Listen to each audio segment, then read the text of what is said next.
What is up, guys? It's the Sound Alchemist, and I'm joined by Gershwan. And today we're back in another video entitled For the Greater WAAAGH. This is a video series where we answer the questions left by you, the viewer. If you have a question for us, comment down below. Put question in front of your question because we get those questions first.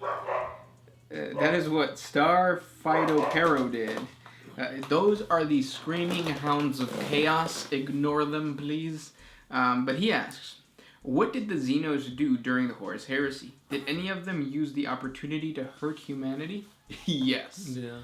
It happened all over. Orks saw really good fighting on certain planets between like loyalists and traitors, and they were like, "Let me get a lick," and they'd come up and just like hit him in the back of the head. The Eldar went to the extent of actually teaming up with certain loyalists, teaming up with certain traitors, because they, saw into the future and saw that certain things were going to happen. One of them in particular that I could remember is they even tried murdering one of the Primarchs. Which one was it? I think, who was before Perturabo? Like in the order that they were found? Yeah. I can't remember now. Well, one of the Primarchs was going to get murdered by the Eldar because they saw the future and the devastation that he was going to cause. Probably Angron. But yeah, no Tyranids were around. The Tau were like sapiens. Yeah, they were still evolving to get to the level of technology to actually pose a threat. Mm-hmm. So I guess they were pretty much just like, whipping, nay-naying. Yeah. And kind of what we're in the middle of right now. That's what we do, yeah. Mm-hmm. Even though that was like 2 years ago. But you don't know when this video was filmed, so. Formed. Coalesced. Pineapple asks, are you teaching the Nurgling Warhammer 40K? Bit by bit. Do you think she would be more interested in 40K or D&D? D&D. Yeah. She just likes rolling dice. And I think she gets overwhelmed by the amount of dice you have to roll in 40K. So the D&D works better. Yes. Mr. Jukes. Should I choose Tau or Eldar for my tabletop army? Because I want one of them. Eldar. Tau.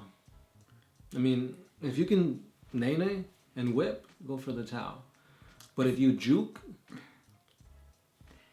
No. If you want to win, go with Eldar. There you go, yeah. If you want to... Well, I mean, that's this edition. The thing about Warhammer 40K, because we've been playing since probably 5th edition. Yeah.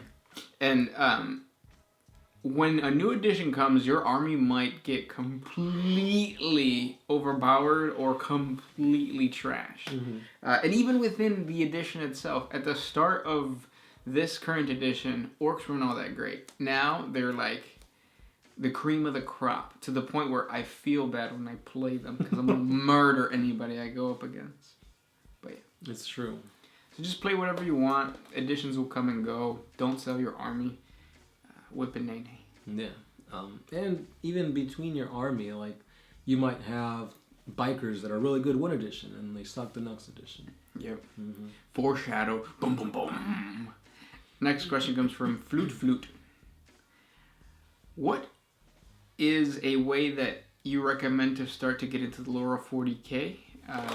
We talked about this yesterday. Codexes. Yeah. Codices. Rule books. Dice. Hands down, it's dice. You just read the dice. Next question. Luciop. I'm kind of new to the lore, but my interpretation is that you don't kill the Chaos Gods. You learn to accept and deal with the feelings that gave birth to them. You sound like a heretic, sir. I mean, you can't really stop feeling. Like, you can tell yourself, I'm never going to get mad ever again. You can't control it. Since you're new to the lore, I'll give you the benefit of the doubt and say you haven't checked out our 40 facts on the Cabal.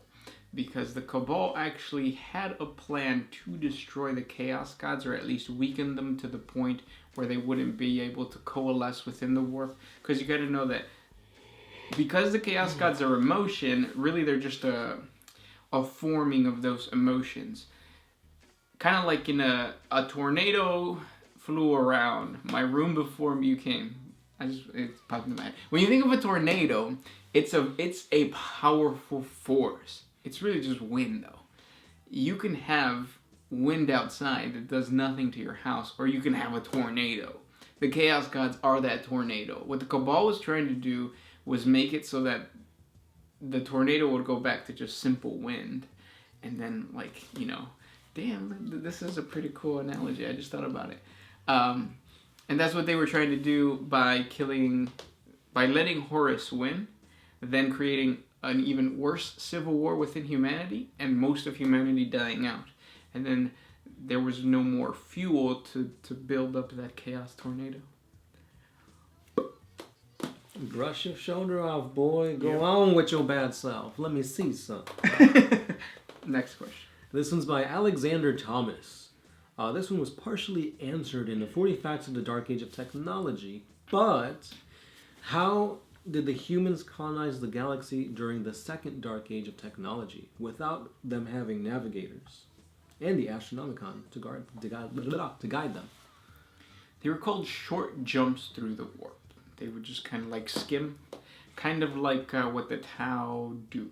Mm-hmm. That is how the sphere of expansions have been able to progress. They like skip over the warp.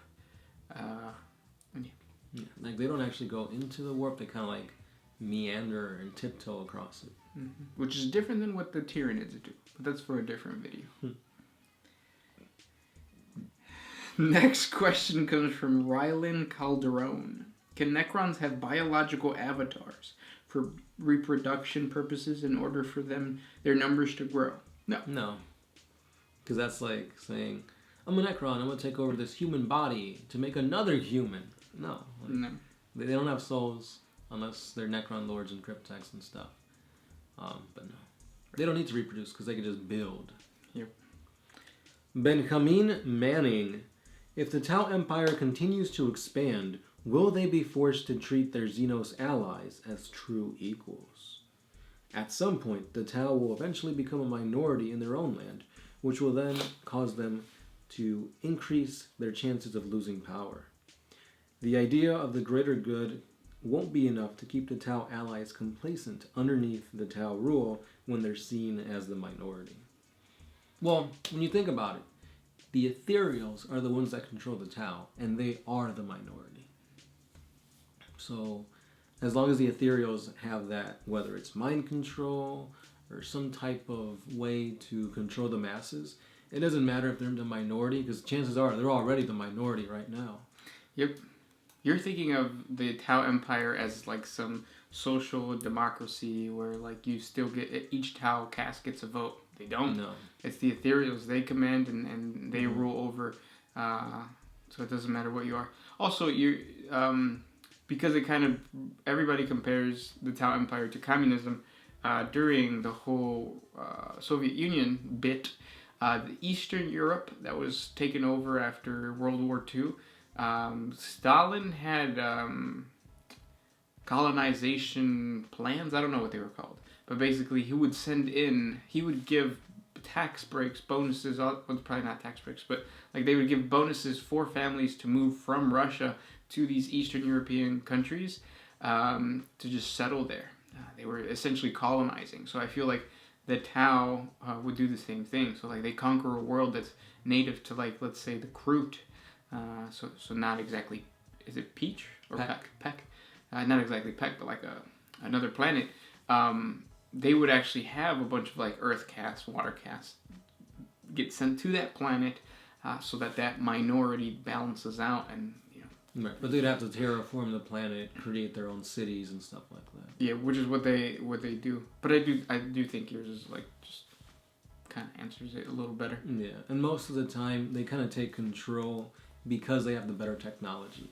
It's like, join us, the greater good welcomes you, while they have like this massive railgun pointed at their world. Yeah, the threat's always there. Mm-hmm.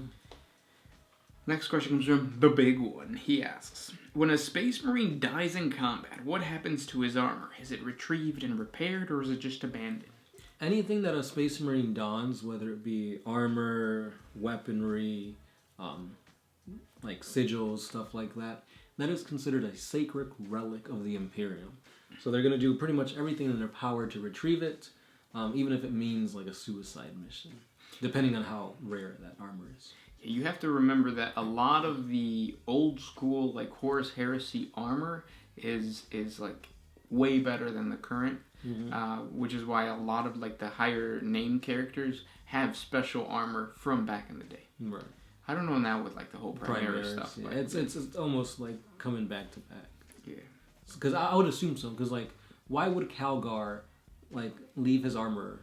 That's true. And then become a Primaris if it was going to hinder him. Right. Yeah.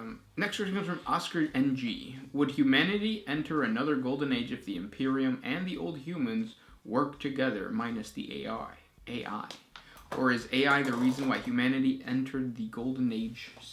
Has not the reason why humanity entered the golden age since?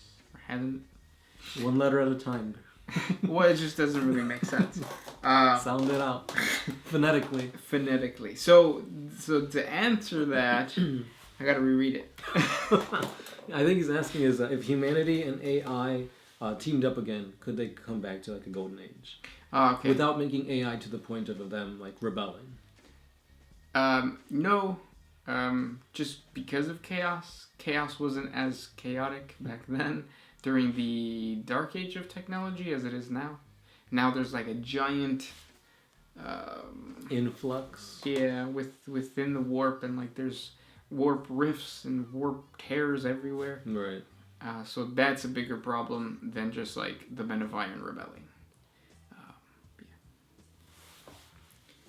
This one's by Brian B. Who is most likely to return in the Psychic Awakening from the Loyalist Primarchs? I still think it'll be the Lion. Was he even psychic though? He didn't say it this time with enthusiasm. Say it with enthusiasm. Was he even psychic though? It is said that every Primarch has a little bit of psychic oomph in them. Oomph? Whether it completely oomphed up and materialized. Quien sabe? Yeah, but I feel like the Lion's going to be next up. But I'd prefer it to be Lehman Russ. Robo Dorn. No, I'm just kidding. Yeah, that would be nice. Well, it depends, because I don't think the Lion's been released in the Forge World sculpts yet. And I don't think so. And I don't think GW and Forge World would release two sculpts of the same Primarch really close in time. So we have to wait and see. Yeah, I think something big's going to happen, though, for this Christmas. Next question comes from Always Forward. What are names of different Necron units that make from other races? So the only one that I know is the Necron, and I don't even know what the name is. I completely forgot. Which ones were they? They were the ones that were like retconned. Oh, the Pariahs. Pariahs, there you go. Necron Pariahs, and they're supposed to be like Space Marines. That's as much as I know.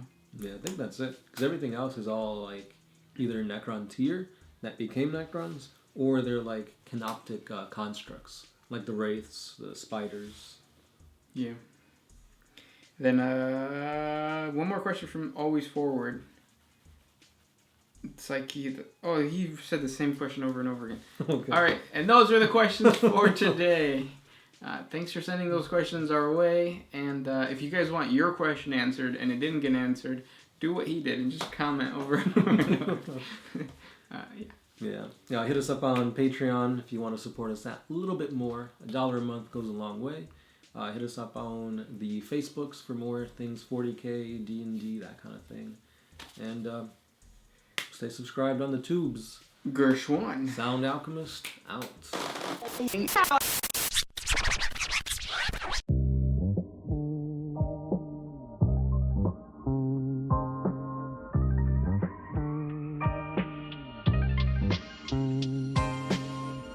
Always used to put my freedom first in any situation.